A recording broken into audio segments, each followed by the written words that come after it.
Ma vie en bio, le rendez-vous 100% bio de Fréquence Terre. Frédéric Benoît. Nous retournons dans l'Hérault. La vie en bio vous propose la suite de notre entretien avec Claudine Lu. Nous allons continuer à parler de plantes médicinales, des remèdes que nous avions commencé à vous proposer. Le titre de l'ouvrage de Claudine Lu, c'est 250 remèdes naturels à faire soi-même avec des plantes communes. Il y a une cinquantaine de fiches à découvrir dans cet ouvrage, dans ce guide. Nous parlions la semaine dernière de comment administrer les plantes séchées, plantes fraîches. On a parlé de tisane, d'infusion, de décoction, de teinture mère, même d'homéopathie. Cette semaine, Claudine Lu, nous allons parler d'huile solarisée. Bonjour. Bonjour. Les huiles solarisées, qu'est-ce que c'est et à quoi ça sert? Alors, les huiles solarisées sont d'abord extrêmement faciles à préparer. Vous pouvez faire ça vous-même dans votre jardin. Il vous suffit de prendre une huile vierge, c'est-à-dire soit du tournesol, soit de l'huile d'olive, mais je préfère le tournesol, bien sûr bio, toujours. Vous cueillez des plantes dans votre jardin et vous mettez ça dans un bocal transparent et vous le mettez en plein soleil. Alors, je vous donne un exemple. Si vous prenez par exemple des fleurs de lilas, quand il est bien fleuri, bien beau, le mauve ou le blanc, comme vous voulez, vous mettez ça dans votre bocal, vous couvrez avec de l'huile, vous mettez ça en plein soleil et au bout de 3 semaines, vous avez ce qu'on appelle une huile solarisée.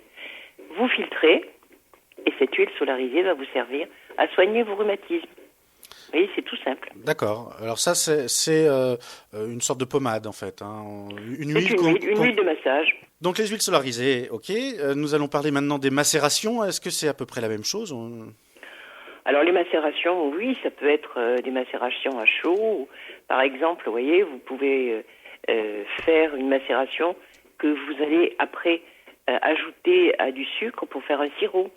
On peut parler de sirop pour la toux en mettant simplement, comme je disais lors d'une émission précédente, vous prenez du thym, vous prenez un peu de romarin, du lierre terrestre, un peu d'eucalyptus et vous faites une tisane. Alors vous faites une tisane un peu forte, c'est-à-dire vous mettez relativement des plantes, c'est-à-dire au moins 50 grammes de plantes pour 1 litre d'eau.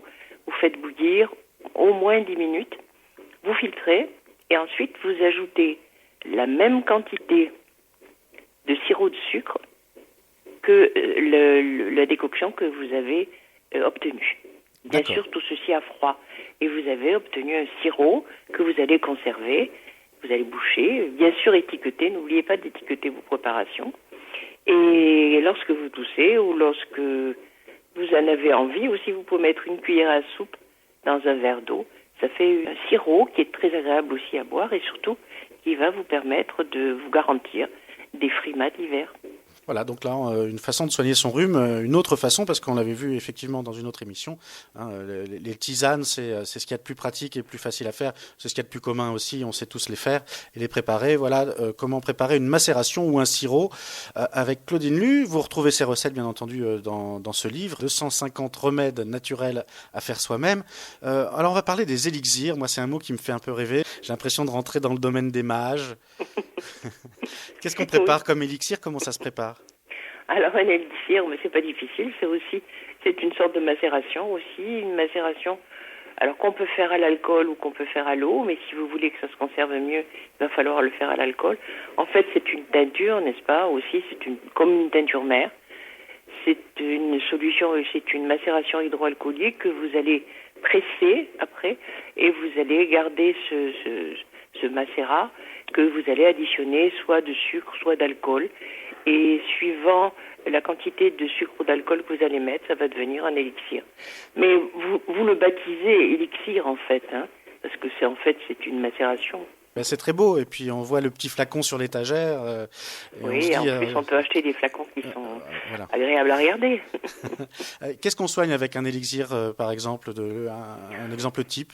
Oh, écoutez, il y a des élixirs souvent de longue vie, c'est-à-dire des élixirs que vous prenez pour améliorer votre santé, mais même si vous n'êtes pas malade. Alors, ces élixirs vont comprendre des plantes digestives, des plantes antioxydantes, des plantes qui vont en fait permettre de maintenir votre santé. Voilà. D'accord, et qu'on prend une fois de temps en temps Oui, ou qu'on peut prendre pendant une dizaine ou une quinzaine de jours à l'entrée de l'hiver. Ou alors les plantes, par exemple, dépuratives que vous allez prendre plutôt au printemps. D'accord. Alors on va parler d'une chose qui est moins sexy, c'est les vinaigres. Alors là, comment on fabrique un vinaigre? Pourquoi est-ce qu'on en arrive à fabriquer un vinaigre déjà? Là aussi, c'est vraiment quelque chose de facile à faire et qui est intéressant parce que ça se conserve très bien. Alors vous prenez du vinaigre de cidre, bio bien sûr, et vous mettez à macérer des plantes. Alors suivant les plantes que vous choisissez, vous aurez un vinaigre par exemple pour mieux digérer, un vinaigre par exemple pour mincir, un vinaigre pour vous reminéraliser, etc. que vous prendrez une cuillerée à soupe le matin dans un grand verre d'eau. Ah oui, on le met pas dans la salade. Ah mais vous pouvez si vous voulez. Ah oui, pourquoi pas, d'accord. Vous pouvez si vous voulez, voilà. Ça marche aussi, d'accord. Ça marche aussi. Là, on est aux lotions. Alors une lotion, ça sert à quoi typiquement? Alors on parle de lotion pour les cheveux par exemple. Oui, alors vous pouvez faire une lotion pour les cheveux, une lotion pour la peau. En général, c'est quelque chose que l'on fait extemporanément, c'est-à-dire on le fait pour l'utiliser tout de suite. Par exemple, vous avez le teint un peu brouillé le matin parce que vous avez fait la fête la veille, eh bien, vous allez prendre du persil, vous en avez toujours dans votre réfrigérateur, et vous allez mettre une branche de persil dans un verre d'eau tiède. Et pendant que vous ferez votre toilette, n'est-ce pas, eh bien, il va y avoir une macération qui va se faire, et vous allez enlever la feuille, et avec cette eau, vous allez ensuite, après votre toilette, encore une fois, vous allez vous lotionner le visage. Alors vous verrez. Et ça suffit, ça? Oui, vous avez un teint qui va devenir plus clair et qui va rehausser l'éclat. Ah oui, effectivement. Alors c'est très simple. Hein. Oh, c'est très simple, voilà. Très bien, bon voilà, un conseil qu'on peut capter au passage. Merci Claudine Lu, je rappelle que vous nous accompagnez tout ce mois à l'occasion de la sortie de votre guide 250 remèdes naturels à faire soi-même, un guide qui est publié aux éditions Terre Vivante. Nous nous retrouvons la semaine prochaine pour de nouvelles recettes, de nouveaux remèdes simples à faire soi-même. Et vous l'avez vu, c'est très simple, hein. Il suffit parfois d'un brin de persil dans un verre d'eau. Vous pouvez bien entendu retrouver cette chronique sur notre site fréquenceterre.com où elle est à réécouter. Puis vous y trouverez également toutes les références utiles. À la semaine prochaine.